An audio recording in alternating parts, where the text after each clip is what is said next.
Hello everyone, welcome to coding terminal. आज हमारा day 39 है 75 डेज डीएसए चैलेंज का। और आज हम एक बहुत इंटरेस्टिंग और इंपॉर्टेंट प्रॉब्लम डिस्कस करने वाले हैं जिसका नाम है सर्च अ 2D मैट्रिक्स। ठीक है, आपको दिखा भी देता हूँ किस किस कंपनी में ये प्रॉब्लम पूछा गया है। देख सकते हैं बहुत सारी कंपनीज में ये पूछा गया, बहुत इंपॉर्टेंट प्रॉब्लम है। तो प्रॉब्लम है क्या, वैसे तो अगर ब्रूट फोर्स सोचेंगे, ब्रूट फोर्स से ये प्रॉब्लम सॉल्व करना चुटकियों का खेल है। ठीक है, तो प्रॉब्लम में ये पूछा है, एक 2D मैट्रिक्स गिवन है और एक टारगेट एलिमेंट गिवन है। अब हमको ये बताना है ये टारगेट एलिमेंट इस 2D मैट्रिक्स में प्रेजेंट है कि नहीं। एक बार मैं ब्लैक बोर्ड ओपन कर लेता हूँ फिर समझते हैं। ठीक है, तो हमको टारगेट एलिमेंट गिवन है 3 और हमको सर्च करके ये बताना है कि ये 3 एलिमेंट इस 2D मैट्रिक्स में लाई करता है कि नहीं, है कि नहीं। ठीक है, तो कैसे कर सकते हैं, इस पूरी 2D मैट्रिक्स के ऊपर ट्रैवर्स कर कर देख लेंगे। अगर कहीं पर भी हमको ये टारगेट एलिमेंट मिलेगा तो रिटर्न कर देंगे ट्रू, अगर कहीं पर भी नहीं मिलेगा तो लास्ट में रिटर्न कर देंगे फॉल्स। ठीक है, तो कैसे करेंगे ये, सिंपल सा एक फॉर लूप लगाएंगे। For i is equals to 0 से i less than number of rows में अगर एन मान लूँ तो यहाँ तक चलेगा। फिर सेकेंड लूप रन करेंगे कॉलम के लिए, तो जे इज इक्वल्स टू हमारा 0 से जे लेस देन एम, तो यहाँ पर हमारे एन इज इक्वल्स टू हो जाएंगे rows and m is equals to हो जाएंगे कॉलम। ठीक है, तो हर जगह अब हम क्या करेंगे, इस मैट्रिक्स पर if matrix of i and j अगर इक्वल्स टू टारगेट है तो हम, अगर ये केस ट्रू है तो रिटर्न कर देंगे रिटर्न ट्रू, मतलब एलिमेंट मिल गया है।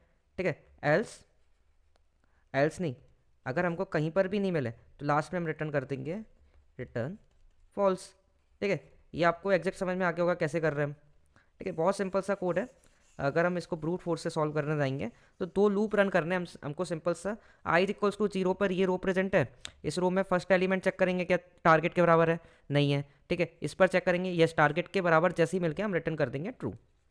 ठीक है, अगर हम हमारी जो ब्रूट फोर्स अप्रोच है इसकी टाइम कॉम्प्लेक्सिटी की बात करें तो टाइम कॉम्प्लेक्सिटी कितनी हो जाएगी, जो हमारा पहला लूप होगा, पहला लूप चलेगा n times number of rose time and दूसरा लूप चलेगा m टाइम्स, यानी तो टोटल टाइम कॉम्प्लेक्सिटी हो जाएगी, क्योंकि ये एक आउटर लूप है जो i इक्वल्स टू 0 से n तक चलने वाला है और दूसरा लूप उसके अंदर इनर लूप है तो जो j इक्वल्स टू 0 से m तक चलने वाला है। तो हर एक i इंडेक्स के लिए m तक चलेगा और i की वैल्यू 0 से n तक जा रही है, तो टोटल टाइम कॉम्प्लेक्सिटी हमारी हो जाएगी n इंटू एम।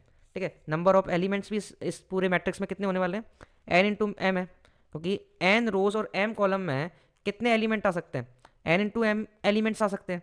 तो जो हमारी time complexity number of elements के बराबर हो जाएगी, जो कि है n इंटू एम। ठीक है, अब एक चीज़ गिवन है, अगर हमको ब्रूट फोर्स से करना होता तो बहुत सिंपल सी अप्रोच इस तरीके से हम कर सकते थे। अब हमको एक चीज़ गिवन है, अब वो समझना वो क्या गिवन है। एक बार क्वेश्चन रीड करते हैं, you are given a m into n integer matrix with the following 2 properties, each row is sorted in non decreasing order, यानी जो रो है वो सॉर्टेड है असेंडिंग ऑर्डर में, and the first integer of each row is greater than the last integer of the previous row, मतलब ये जो element है वो हमारे प्रीवियस रो से छोटा होगा, ये जो एलिमेंट है इस रो से छोटा होगा, ये जो एलिमेंट है इस रो से छोटा होगा। ठीक है, मतलब हमारी जो एरे है वो रो वाइज भी सॉर्टेड है और कॉलम वाइज भी सॉर्टेड है। ठीक है, हर एलिमेंट अगली रो के हर एलिमेंट से छोटा है, मतलब इसमें इस रो में सबसे बड़ा एलिमेंट कौन है 7, तो इसका मतलब ये है इस रो में सारे एलिमेंट 7 से बड़े होंगे। ठीक है, अगर इस रो में बात करें सबसे बड़ा एलिमेंट 20 है तो इस रो में सारे एलिमेंट 20 से बड़े होंगे। ठीक है, इतनी बात समझ में आ गई होगी आपको। तो ये जो सॉर्टिंग आपको गिवन है कि सॉर्टेड फॉर्म में है, ठीक है, जो हमारी मैट्रिक्स है वो सॉर्टेड फॉर्म में है, तो क्या हम जो हमारी अप्रोच थी उसको ऑप्टिमाइज कर सकते हैं किसी भी तरीके से। ठीक है, देखते हैं। लेट सपोज हम यहाँ पर फाइंड करने जाते हैं, लेट सपोज इसका इंडेक्स क्या हो जाएगा, इसका इंडेक्स हो जाएगा i is equals to 0 and j is equals to number of column, अगर मैं लिख लूँ यहाँ पर हमें गिवन है कि नंबर ऑफ रोज m है, रोज गिवन है, रोज गिवन है m और नंबर ऑफ कॉलम गिवन है n। ठीक है, तो इसका इंडेक्स क्या हो जाएगा, ये एलिमेंट जो 7 है इसका इंडेक्स हो जाएगा i इज इक्वल्स टू 0 यानी फर्स्ट रो में, and j is equals to column की वैल्यू क्या हो जाएगी लास्ट कॉलम में, लास्ट कॉलम यानी n-1। ठीक है, इतनी बात समझ में आ रही है। तो स्टार्टिंग में अगर मैं इस इंडेक्स पर बात करूं तो यहाँ पर वैल्यू या तो टारगेट से बड़ी हो सकती है, या बराबर हो सकती है, या छोटी हो सकती है। तो तीनों केस हम देख लेते हैं, अगर उससे हमको कुछ लॉजिक समझ में आएगा, कुछ भी लॉजिक समझ में आएगा तो हम देखते हैं, ठीक है। तो अगर हम इस मैट्रिक्स का नाम, अगर मैट्रिक्स के ith एंड jth इंडेक्स पर चेक करते हैं, ठीक है। अगर ये इक्वल टू टारगेट है तो डायरेक्ट पहला केस ये है। दूसरा केस ये है कि matrix i and j greater than target हो सकता है, ग्रेटर देन टारगेट हो सकता है। और तीसरा केस हो सकता है matrix i and j less than target हो सकता है, ठीक है। इसके अलावा कोई पॉसिबिलिटी है ही नहीं, ठीक है। अगर मैं इस एलिमेंट की बात करूं, यहां पर अगर मेरा टारगेट देखेंगे, टारगेट की वैल्यू है 3, तो इस एलिमेंट से छोटी है, तो क्या मेरे को इस वाले पार्ट में चेक करने की जरूरत है? आपको पता है कि अगली रो में इससे बड़ी वैल्यू मिलेगी, ये चीज़ आपको क्लियर है, और आपका टारगेट तो इससे ही छोटा है, मतलब आप केवल इसी रो में चेक कर सकते हैं, इसके अलावा आपको कहीं चेक करने की जरूरत नहीं है। इतनी बात समझ में आई? अगर लेट सपोज हमारा टारगेट होता कहीं 34 होता, लेट सपोज हमारा टारगेट ये वाला एलिमेंट 34 होता, तो मैं सबसे पहले इस पर चेक करूंगा, 7 से बड़ी वैल्यू है तो क्या मेरे को इस पार्ट में मिलेगी? नहीं मिलेगी। तो मैं सिंपल सा इसकी रो बढ़ा दूंगा, रो प्लस प्लस कर दूंगा, फिर 20 पर चेक करूंगा, 20 से भी बड़ा टारगेट है तो इस रो में भी नहीं मिलेगी। कहां पर मिल सकती है? लास्ट रो में चेक करूंगा, लास्ट रो में 60 पड़ा हुआ है, तो 60 से तो छोटा ही एलिमेंट है, तो 60 से छोटा है तो मैं लेफ्ट साइड चेक करूंगा। ऊपर वाले में तो कंफर्म है ना कि इस रो में तो नहीं है, इसमें भी नहीं है, इसमें भी नहीं है, तो इसमें हो सकता है। इसमें कहाँ हो सकता है? पीछे मिल सकता है, क्योंकि 60 से छोटा है और ये रो सॉर्टेड है। तो पीछे जाऊंगा, यहाँ पर चेक करूंगा, 34 पड़ा हुआ है, तो यहाँ पर रिटर्न कर दूंगा ट्रू, ठीक है। देखते हैं कैसे हो रहा है। हम इन केस की बात करते हैं। पहला केस है कि मैट्रिक्स आई जे पर अगर टारगेट के बराबर वैल्यू मिल जाती है तो सिंपल सा हम रिटर्न कर देंगे, इस केस में रिटर्न ट्रू, ठीक है। अगर हम ये सेकंड केस पर आते हैं, मैट्रिक्स ऑफ आई जे अगर ग्रेटर देन टारगेट है, ग्रेटर देन टारगेट है, जैसे कि हमने इसमें देखा टारगेट की वैल्यू 34 थी और यहाँ पर मैट्रिक्स ऑफ आई जे बड़ा था, तो हमने क्या कहा कि आप पीछे चेक कर लो, इसी रो में हो सकता है मिल जाए। पीछे चेक कर लो रो में, मतलब मैं इसी रो में, रो की वैल्यू सेम है और कॉलम माइनस माइनस कर रहा हूँ, ठीक है। तो मैं क्या करूँगा, सिंपल सा इस केस में मैं क्या कर दूंगा, हमारा कॉलम की वैल्यू माइनस माइनस कर दूंगा। यहाँ पर मैं सेकंड केस की बात कर रहा हूँ, तो यहाँ पर मैं सिंपल बस जे माइनस माइनस कर दूंगा और पीछे वाली वैल्यू पर चेक करूंगा, ठीक है। आपको इतनी बात समझ में आई होगी। अगर इक्वल है टारगेट के तो डायरेक्ट रिटर्न कर दो ट्रू, एल्स इफ अगर ग्रेटर देन टारगेट है, यानी उस रो में मिल सकती है। कहाँ पर मिल सकती है? जो जहाँ पर जिस इंडेक्स में है उसके पहले चेक कर लो, क्योंकि यहाँ पर तो एक बड़ी वैल्यू पड़ी हुई है, ठीक है। इतना समझ में आ गया होगा। अगर हम थर्ड वाले केस की बात करें, थर्ड केस की बात करें, थर्ड केस में क्या है, लेस देन टारगेट है, matrix of i J less than target है। अगर मैं यहाँ चेक कर रहा हूँ और इससे इससे हमारी वैल्यू छोट बड़ी है, मतलब टारगेट की वैल्यू बड़ी है, तो मैं क्या करूँगा, नीचे कह दूंगा नीचे चेक कर लो भाई, मेरे से पहले मेरे से भी छोटे हैं और टारगेट अगर मुझसे ही बड़ा है तो नीचे चेक करना पड़ेगा, नीचे चेक करना पड़ेगा, यानी कॉलम सेम है, रो की वैल्यू प्लस कर दो, यानी आई प्लस प्लस, ठीक है। इतनी बात समझ में आई होगी, ठीक है। तो हमारी जो अप्रोच है, स्टार्टिंग में हम इस इंडेक्स पर जाकर देखेंगे और अगर वैल्यू बराबर है तो रिटर्न ट्रू कर देंगे। अगर ग्रेटर देन टारगेट है, ग्रेटर देन टारगेट है तो इसका मतलब इसमें मिल सकता है, तो सिंपल सा कॉलम माइनस माइनस कर देंगे, जे माइनस माइनस कर देंगे, या फिर अगर लेस देन टारगेट है तो नीचे भेज देंगे, यानी कि रो की वैल्यू प्लस प्लस कर देंगे, ठीक है। ये तीनों अप्रोच, तीनों कंडीशन समझ में आ गई होंगी। अब ये आई प्लस प्लस कहाँ तक हो सकता है? आई प्लस प्लस यानी रो की वैल्यू 0 से लेकर n तक जा सकती है, यानी वाइल वाइल हमारा मैं यहाँ पर लिखता हूँ, एक सेकेंड, ये हमको कब तक चेक करना है, जब तक वाइल हमारा आई जो है, आई जो है आई की वैल्यू 0 से 0 1 2 लास्ट तक जा रही है, यानी आई जब तक लेस देन है हमारी नंबर ऑफ रोज से, एंड कॉलम की वैल्यू आप देखोगे तो कॉलम की वैल्यू माइनस हो रही है, यानी ये 0 की साइड जा रही है, तो कॉलम की वैल्यू यानी जे जब तक ग्रेटर इक्वल टू 0 है तब तक ये लूप चलेगा। अगर इसके बीच में कहीं पर भी हमको वैल्यू मिलती है टारगेट के इक्वल तो हम रिटर्न कर देंगे, ठीक है। टाइम कॉम्प्लेक्सिटी की हम बात करेंगे, कोड एक बार कर देखते हैं, उसके बाद टाइम कॉम्प्लेक्सिटी की बात करेंगे, ठीक है। तो फटाफट से हम कोड करके देख लेते हैं। सबसे पहले हम नंबर ऑफ रोज निकाल लेते हैं, तो int m number of rows निकाल रहा हूँ मैं, मैट्रिक्स डॉट लेंथ, ठीक है। नंबर ऑफ कॉलम्स कैसे निकालेंगे, int n equal to matrix, matrix zeroth row में कितने कॉलम है, डॉट इस रो की लेंथ निकाल लेंगे। ठीक है, इतनी बात समझ में आई। Number of rows and number of column निकाल ली हमने। ठीक है, यहाँ पर लिख भी देता हूँ रोज, यहाँ पर column.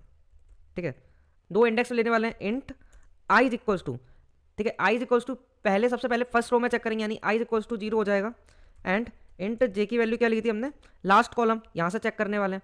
J is equals to हमारा लास्ट कॉलम की वैल्यू क्या हो जाएगी, n-1। ठीक है, वाइल अब देखो जे की वैल्यू कम होगी और आई की वैल्यू बढ़ेगी। जे की वैल्यू कम होगी यानी जे पीछे पीछे जा सकता है क्योंकि जे अभी मैक्सिमम है, तो while j greater equal to 0 है एंड आई लेस देन हमारी नंबर ऑफ रोज है यानी m, तब तक हम ट्राई करेंगे इस पोजीशन पर चेक करने का। ठीक है, अगर इस पोजीशन पर चेक करते टाइम हमको if matrix of i and j अगर इक्वल टू टारगेट मिलता है, इक्वल टू टारगेट मिलता है तो रिटर्न कर देंगे यहीं से ट्रू, रिटर्न ट्रू।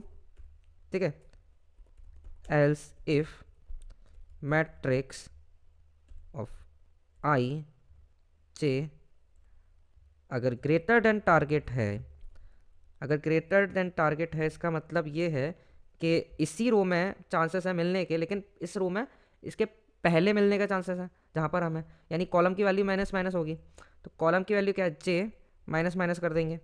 ठीक है, एल्स हम क्या करेंगे, एल्स हम रो प्लस प्लस कर देंगे, यानी कि इस केस में टारगेट की वैल्यू बड़ी होगी, यानी नीचे चेक करना पड़ेगा। ठीक है, और अगर हमको कहीं पर भी नहीं मिलता है तो डायरेक्ट लास्ट में रिटर्न कर देंगे फॉल्स। ठीक है, एक बार कोड रन करके देख लेते हैं। ठीक है, हमारा कोड एक्सेप्ट हो गया, अब सबमिट करके भी देख लेते हैं।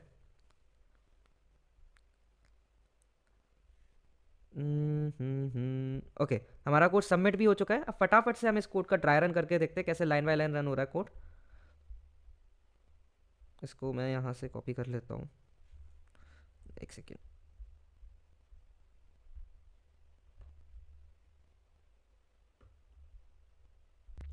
ओके, तो इस एग्जांपल पर हम एक बार ड्राई रन करके देखते हैं। सबसे पहले हमारी ये वाली लाइन चलेगी, m is equals to matrix dot length, यानी इसमें नंबर ऑफ रोज कितनी है, 3। ठीक है, फिर n इज इक्वल्स टू क्या आ जाएगा, n is equals to matrix 0 dot length, मतलब इसमें नंबर ऑफ कॉलम्स कितनी है, 4। ठीक है, m हमने निकाल ली नंबर ऑफ रोज और नंबर ऑफ कॉलम। ठीक है, फिर i इज इक्वल्स टू 0 से हम i इज इक्वल्स टू 0 ले लेंगे और j is equals to n-1 यानी 3। ठीक है, अगर मैं इंडेक्सेस की बात करूँ, यहाँ पर मैं ऊपर इंडेक्स लिख लेता हूँ, 0 1 2 3 0 1 2। ठीक है, यहाँ पर रोज हैं, यहाँ पर हमारे कॉलम हैं। एक सेकेंड, यहाँ पर हमारी ये कॉलम है और यहाँ पर हमारी ये रोज की वैल्यू है। ठीक है, अगर मैं i इज इक्वल्स टू 0 और j इज इक्वल्स टू 3 की बात करूँ, तो i इज इक्वल्स टू 0 यानी 0th रो और 3rd कॉलम, यानी कि ये। ठीक है, तो यहाँ पर सबसे पहले हम चेक करेंगे while j is greater than equal to 0 and i less than m, यानी m की वैल्यू क्या है, 3 से कम है जब तक चलाना है ये लूप। तो सबसे पहले हम मैट्रिक्स i j निकाल लेते हैं। मैं यहाँ पर लिख लेता हूँ i is equals to 0 and j is equals to 3 पर हमारी जो मैट्रिक्स ऑफ i j हो जाएगा, क्या होगा, i j पर 0 एंड 3 पर 7 पड़ा हुआ है। ठीक है, तो 7 जो है हमारी टारगेट वैल्यू क्या है, टारगेट वैल्यू है 13, तो 7 13 से छोटा है, यानी कौन सी कंडीशन चलेगी, हमारी चलेगी एल्स वाली कंडीशन चलेगी, यानी 13। अगर मैं चेक करूं, अब थोड़ा सा आप लॉजिक समझना, यहाँ पर लॉजिक समझना कि हमको फाइंड करना था, टारगेट की वैल्यू 13 गिवन थी और हमको पता है यहाँ पर 7 पड़ा हुआ है और 7 के पहले सारे एलिमेंट इससे छोटे हैं, तो क्या मेरे को 13 इधर मिल सकता है, नहीं मिल सकता है, तो यहाँ पर मैं चेक क्यों करूँगा, मुझे यहाँ पर कोई चेक करने की जरूरत नहीं है। तो मैं क्या करूँगा, यहाँ पर सेकंड कॉलम में यहाँ पर चेक करने आ जाऊँगा, सॉरी सेकंड रो में यहाँ पर चेक करने आ सकता हूँ, क्योंकि मेरे को पता है 7 से बड़े एलिमेंट इसके नीचे वाली रो में पड़े होंगे। ठीक है, अब मैं 20 पर आया, 20 पर आया, अब मैं चेक करता हूँ कैसे आऊँगा। सबसे पहले अब मैं क्या करूँगा, सिंपली इसमें i प्लस प्लस कर दूंगा। i प्लस प्लस अगर हुआ तो हमारी i की वैल्यू हो जाएगी 0, सॉरी i की वैल्यू हमारी हो जाएगी i is equals to 1 and j is equals to as it is रहेगा 13। ठीक है, तो यहाँ पर मैं लिखूँ तो i इज इक्वल्स टू हमारा हो जाएगा 1 and j is equals to as it is रहेगा 3, और इसको अगर मैं अरेंज करूँ और मैट्रिक्स ऑफ आई जे निकालूँ, मैट्रिक्स ऑफ आई जे की बात करें अगर हम, तो ये हमारा हो जाएगा first and third, first row and third column. First row and third column पे क्या पड़ा हुआ है 20, ठीक है। क्या 20 हमारा 13 से बड़ा है, ठीक है, 13 से बड़ा है, तो इसका मतलब ये है कि इसके नीचे नहीं मिलेगा 20 से। इसके नीचे जो रो है इसमें सारे एलिमेंट 20 से बड़े होंगे, ये मेरे को पता है, और मेरा जो टारगेट है वो 20 से भी छोटा है। मतलब अगर मिल सकता है तो इसी रो में मिल सकता है, ऊपर वाली में मिलने वाला नहीं है, हमने पहले चेक कर लिया। तो अब हमको बस इस रो में चेक करना है, ना इसमें मिलेगा ना इसमें मिलेगा, हमको मिल सकता है तो इसी रो में मिल सकता है। तो अब हम क्या करेंगे, अब हम केवल यहाँ पर क्या करेंगे, जो हमारा टारगेट की वैल्यू है, टारगेट की value less than matrix of i j, यानी कि ये वाली कंडीशन चलेगी, हम जे माइनस माइनस कर देंगे, यानी कॉलम माइनस माइनस करने वाले हैं। तो i is equals to as it is रहेगा 1, जे इज इक्वल्स टू हो जाएगा 2, और जे इज इक्वल्स टू 2 हुआ। तो अब यहाँ पर हम चेक कर लेते हैं क्या वैल्यू पड़ी हुई है, मैट्रिक्स ऑफ 1 एंड कॉलम की वैल्यू है 2, 1 and 2, first row and second column, column की वैल्यू 2 होनी चाहिए, फर्स्ट रो यानी 16 पड़ा हुआ है, तो यहाँ पर 16 पड़ा हुआ है। तो 16 भी हमारा ग्रेटर देन 13 है, ग्रेटर देन 13 है तो माइनस माइनस हो जाएगा जे, तो जे की वैल्यू हो जाएगी 1, ठीक है। I is equals to as it is रहेगा 1, ठीक है।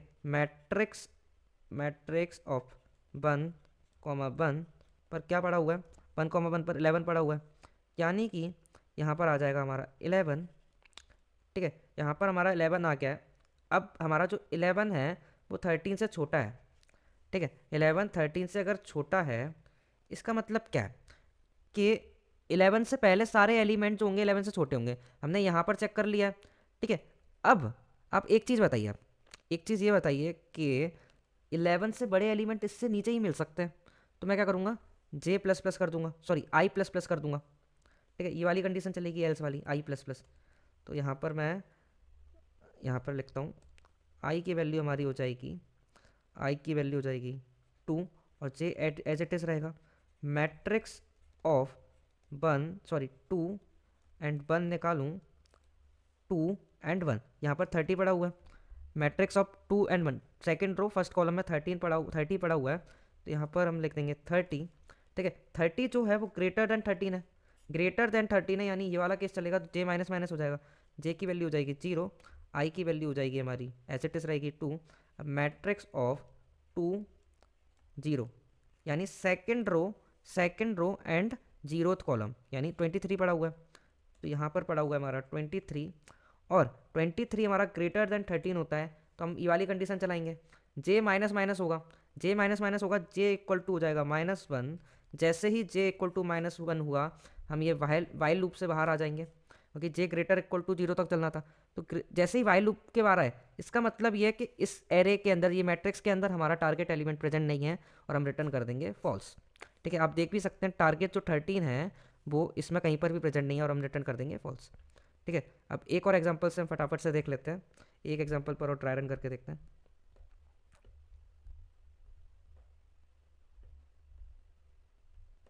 ठीक है। तो इस एग्जांपल पर हम देख लेते हैं, सबसे पहले m is equals to number of rows कितनी है इसमें, 3 है, ठीक है। n is equal to number of column कितने हैं, 1 2 3 4, ठीक है। n इज इक्वल्स टू हो जाएगा 4। सबसे पहले हम यहाँ से एंट्री लेते हैं, और यहाँ पर चेक करते हैं कि क्या एलिमेंट पड़ा हुआ है, ठीक है। i इज इक्वल्स टू क्या हो जाएगा, 0th row, and j is equals to हो जाएगा n-1 यानी 3, ठीक है। अगर मैं यहाँ पर इंडेक्सेस लिख लूँ 0 1 2 3, ठीक है, j इक्वल टू 3 हो गया, i इज इक्वल्स टू 0 0 1 2, ठीक है। अब मैं i is equals to 0 and j is equals to 3 पर वैल्यू चेक करूँ क्या पड़ा हुआ है, मैट्रिक्स ऑफ i j निकालूँ, तो यहाँ पर पड़ा हुआ है 0 एंड 3 पर, 0 एंड 3 पर 7 पड़ा हुआ है, ठीक है। तो 7 हमारा जो टारगेट क्या है इस केस में 3 है, ठीक है, 3 हमारा प्रेजेंट है, तो इस केस में जो हमारा आउटपुट आना चाहिए वो तो ट्रू आना चाहिए, देखते कैसे आ रहा है, ठीक है। टारगेट हमारा लेस देन है, टारगेट जो है लेस देन है मैट्रिक्स ऑफ आई जे से, यानी कि matrix of i J greater than target है, तो ये वाली कंडीशन चलेगी, तो जे माइनस माइनस हो जाएगा, यानी हमारा जो टारगेट है वो नीचे तो प्रेजेंट नहीं होगा। क्यों नहीं होगा, क्योंकि यहाँ पर जो वैल्यू है वो टारगेट से बड़ी है, और हमको पता है इसके नीचे जो भी रो है उनमें सब में इससे बड़ी वैल्यू प्रेजेंट है, तो पॉसिबिलिटी ये है कि इसके पहले कहीं मिल सकता है, उसके आगे इसके नीचे नहीं मिलेगा। तो हम क्या करेंगे, सिंपली इसके पहले जाने का मतलब क्या है, कॉलम की वैल्यू माइनस माइनस, तो हम क्या करेंगे, जे माइनस माइनस कर देंगे तो जे की वैल्यू हो जाएगी 2। ठीक है, आई एज इट इज रहेगा। ठीक है, आई 0, जे इज इक्वल्स टू 2, और मैट्रिक्स ऑफ 0, 2 अगर मैं निकालूँ तो इसकी वैल्यू क्या हो जाएगी, 0, 2, यानी 0th रो सेकेंड कॉलम 5 पड़ा हुआ है, तो 5 ये भी टारगेट से ज़्यादा है, टारगेट से ज़्यादा है, तो एज इट इज़ हम जे माइनस माइनस करेंगे, जे इज इक्वल्स टू 1 हो जाएगा, आई इज इक्वल्स टू 0। ठीक है, तो मैट्रिक्स ऑफ अगर मैं 0 और 1 निकालूँ तो क्या आ जाएगा हमारा, 0 और 1 निकालूंगा तो 0th row and first column 3 पड़ा हुआ है। ठीक है, और टारगेट क्या है, 3 है, इक्वल टू टारगेट है। ठीक है, इक्वल टू टारगेट है, यानी ये वाली कंडीशन चलेगी और रिटर्न कर देंगे हम ट्रू, रिटर्न ट्रू। ठीक है, अब हम थोड़ा सा टाइम कॉम्प्लेक्सिटी की बात करते हैं कि इस कोड की टाइम कॉम्प्लेक्सिटी क्या होने वाली है। ठीक है, एक बार मैं इरेज कर लेता हूँ ये।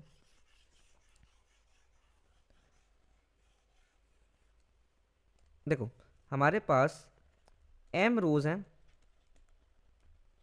एंड n कॉलम है, और जब हमने ब्रूट फोर्स की बात करी थी उस केस में हमारी टाइम कॉम्प्लेक्सिटी थी m इंटू एन। ठीक है, m इंटू एन थी।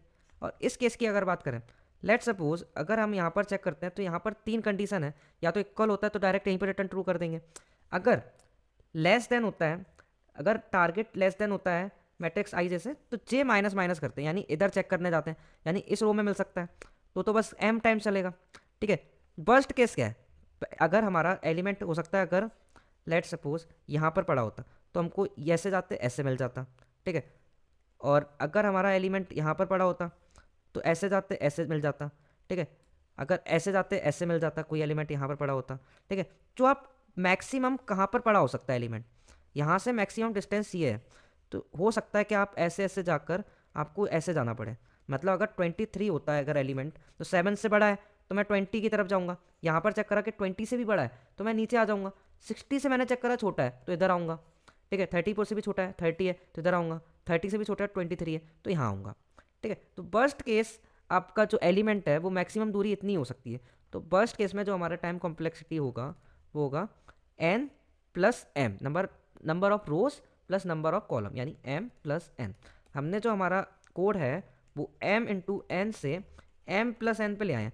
m प्लस एन क्या होता है, एक लीनियर होता है। ठीक है, लीनियर टाइम कॉम्प्लेक्सिटी पर ले आए हम स्क्वायर से। ठीक है, तो हमारा जो कोड है बहुत ज़्यादा ऑप्टिमाइज हो जाएगा, पहली वाली जो अप्रोच थी। ठीक है, तो आई होप आपको हमारा सॉल्यूशन समझ में आएगा किस तरीके से हमने प्रॉब्लम को अप्रोच किया। तो मिलते हैं फिर अगले वीडियो में। Thank you so much guys for watching this video, thank you so much.